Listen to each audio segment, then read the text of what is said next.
নমস্কার বন্ধুরা, সোনুর রান্নাঘরে আজকে আবার একটা নতুন রেসিপি নিয়ে এলাম। আর সকল বন্ধুদের বলছি যে নতুন পুরনো সকল বন্ধু স্বাগত।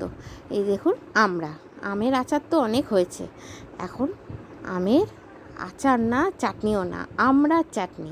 একটা চাটনি করব, একদিক আচার করব। চাটনি রেসিপিটা আপনাদের মাঝে তুলে ধরছি, আচারটা আবার পরে তুলে ধরবো। এই দুভাগে করে নিলাম। এবার এটাকে ভালো করে ধুয়ে দুভাগ করে কেটে নেবো। এই দুভাগ করে কেটে নিয়ে জলে ভিজিয়ে রেখেছিলাম। দেখুন জলটা কিরকম কসকস, একটু কসকস হবে, একটু ভিজিয়ে রাখতে হবে। তারপরে ভালো করে ধুয়ে নেবো, ধুয়ে তারপরে জলে সিদ্ধ করে নেবো। বেশি সিদ্ধ করবেন না, কেন আমড়াটা তো কচি, অল্প সিদ্ধ করেছি আমি। এই যে গরম জলের মধ্যে আমি নুন দিয়ে দিলাম, নুন দিয়ে নেড়ে চেড়ে এবার আমড়াগুলো দিয়ে দেবো।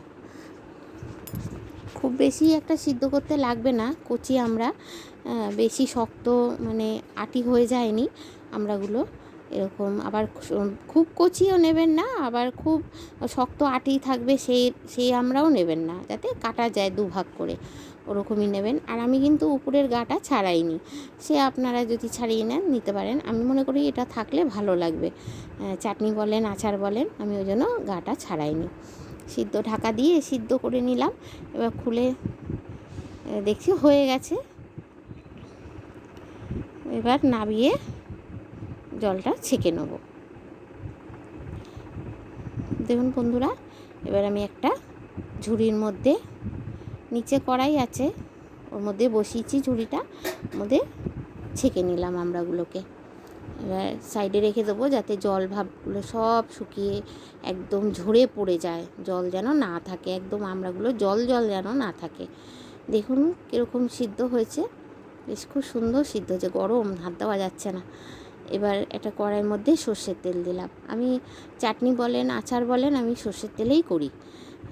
আর একটা শুকনো লঙ্কা দু টুকরো করে নিচ্ছি, আর একটু পাঁচফোড়ন দিলাম, দিয়ে ভালো করে নেড়ে চেড়ে যেই গন্ধ বেরিয়ে যাবে পাঁচফোড়ন আর শুকনো লঙ্কার, তখনই আমি আমড়াগুলো দিয়ে দেবো। দিয়ে একটু নেড়ে চেড়ে ভেজে নেবো।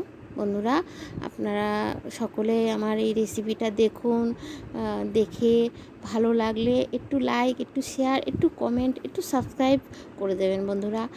কমেন্ট করলে খুব ভালো লাগে, যে বোঝা যায় যে আমার রেসিপিটা আপনাদের কাছে কতটা ভালো লেগেছে। আর একটু শেয়ার করে দিলে কি হয় বন্ধুরা, তাহলে আমি আবার একটু নতুন নতুন বন্ধু আবার মানে আপনারা সাহায্য করেন আমাকে নতুন বন্ধু পাওয়ার জন্য, ওই জন্য খালি বলি একটু শেয়ার করে দিন। ঘরোয়া রেসিপি, সামান্য রেসিপি, হয়তো মনে মনে ভাবতে পারেন যে এটা আবার কি শেয়ার করব, ঠিকই, কিন্তু অনেকে আবার আছে না যে এই ঘরোয়া রেসিপি দেখতে বা করতে খুব পছন্দ করে, অনেকেই হয়তো জানে না, অনেকেই করে না, তার জন্যই বলি একটু ঘরোয়া রেসিপি একটু শেয়ার যদি করে দেন, তাহলে আমি আরও এগিয়ে নিয়ে যেতে পারবো, আরও দূর দূর আমি যেতে পারবো। তাদেরকে আবার নতুনত্ব রেসিপি তারাও দেখতে পারবে। বন্ধুরা, আপনারা যারা আমার সাথে আছেন তাদেরকে আমি বলছি যে নতুন বন্ধু পাওয়ার জন্য একটু শেয়ার করে দিন, আর একটু কমেন্ট করে। এক বাটি আমি বাতাসা দিয়ে দিলাম। এই বাতাসাগুলো না আমার ঠাকুরকে দেওয়া হয়, সেগুলো আমার শাশুড়ি মা জমিয়ে রাখে।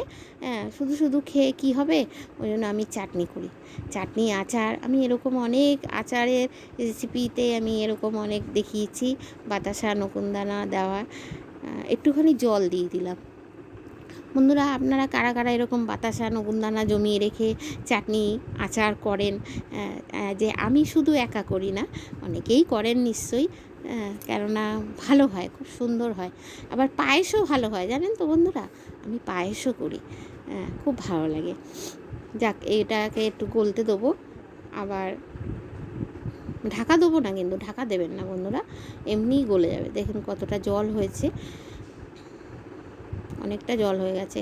আর একটা জিনিস হচ্ছে কি বন্ধুরা, আমি না এখানে আমি যে গলে যাওয়ার পর আমি মুখে দিয়ে দেখেছি, ভীষণ টক লাগছে।